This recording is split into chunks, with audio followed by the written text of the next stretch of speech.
કેમ છો મિત્રો? આજે આપણે વાત કરીશું શ્રદ્ધા અને વિશ્વાસ. શ્રદ્ધા વસ્તુ તમે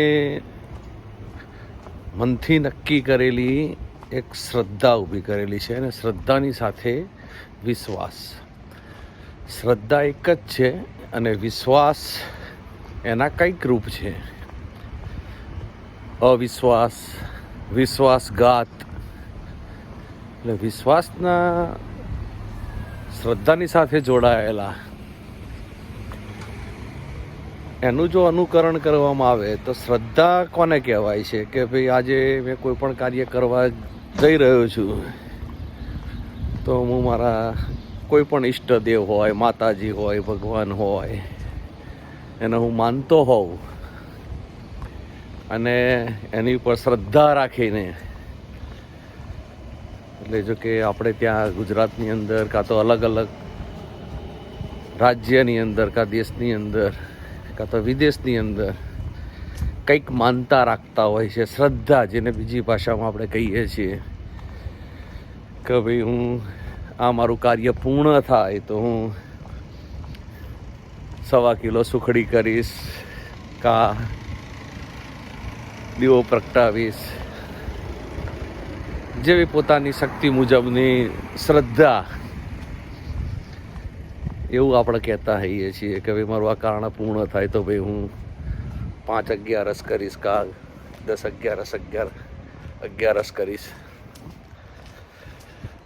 એટલે જેવી જેવી પોતાની મંતવ્ય મુજબની શ્રદ્ધા હોય અને વિશ્વાસ હોય. એટલે કહેવાનો મતલબ એટલો જ છે કે તમે તમારા પોતાના ઈષ્ટદેવનું, કે જે પણ તમે કોઈ પણ માતાજી, ભગવાન ને માનતા હો, એનું નામ લઈને પૂરા વિશ્વાસની સાથે એ કાર્ય જો કરવામાં આવે તો એ સંપૂર્ણપણે તમારું કાર્ય પૂર્ણ થતું હોય છે. કદાચ તમે મારા આગળનો વિડીયો જોયો હતો હશે કે જેમાં મેં કહ્યું હતું કે તમારો પોતાનો આત્મવિશ્વાસ, અને આ છે શ્રદ્ધા અને વિશ્વાસ. શ્રદ્ધા એ તમારા મનની ઘડેલી એક કાલ્પનિક નથી, પણ એક વિશ્વાસની સાથે જોડાયેલા શબ્દની અંદરથી જો ઉમેરવામાં આવે.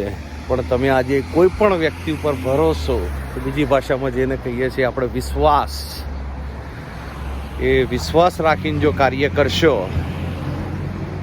સહેજે તમારા મનની અંદર અવિશ્વાસ, કે તમે સમજો કોઈ કાર્ય કરવા જઈ રહ્યા, મેં આ કાર્ય સોંપ્યું, એની અંદર જો તમને અવિશ્વાસ લાગતો હોય તો એ કાર્ય તમારા લગભગ અડચણરૂપ થોડી આવે, પૂર્ણ તો થાય, પણ વિશ્વાસ સાથે કાર્ય કરેલું હોય, તમે વિશ્વાસ રાખેલો હોય. સમજો કે તમે કોઈ પણ કાર્ય કરતા હોવ છો, તમને એવું લાગે કે આ કાર્યની અંદર જોખમ છે, પણ ભગવાન ઉપર મને ભરોસો છે કે મને આની અંદરથી ઉગાર છે, તે કાર્ય ખરેખર પૂર્ણ થતું હોય છે.